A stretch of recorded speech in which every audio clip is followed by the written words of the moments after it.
আজকে রুই মাছ ভর্তা বানাবো। দুইটা পেটির টুকরা রুই মাছ খুব ভালো করে ধুয়ে হলুদ মরিচ লবণ দিয়ে আগে থেকে ম্যারিনেট করা ছিল, সেটাকে তেলে ভাজতে থাকবো।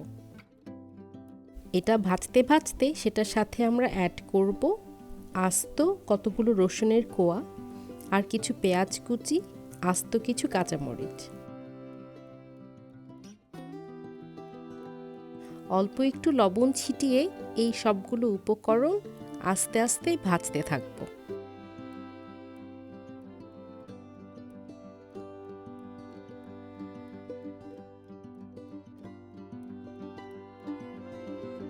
মাঝে মাঝে শুধু নেড়ে দিব আর একটু পরপর ঢেকে দিব।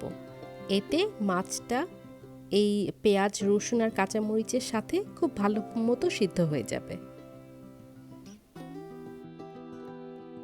মাছটা যখন দুই দিকেই লাল লাল হয়ে যাবে এবং সিদ্ধ হয়ে যাবে খুব ভালো মতো, তখন আমরা নেক্সট প্রসেসটা শুরু করব।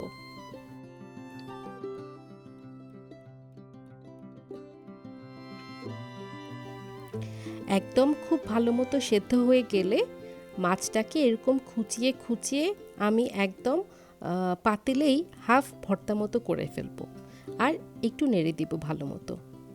এই পর্যায়ে আমি রেকর্ড করতে ভুলে গিয়েছি, কিন্তু আমি কাঁচা আদা এবং ধনেপাতা দিয়েছিলাম। কাঁচা আদা এবং ধনেপাতা দিয়ে সাথে সাথেই সেটাকে বাটুনিতে ঢেলে ফেলবো।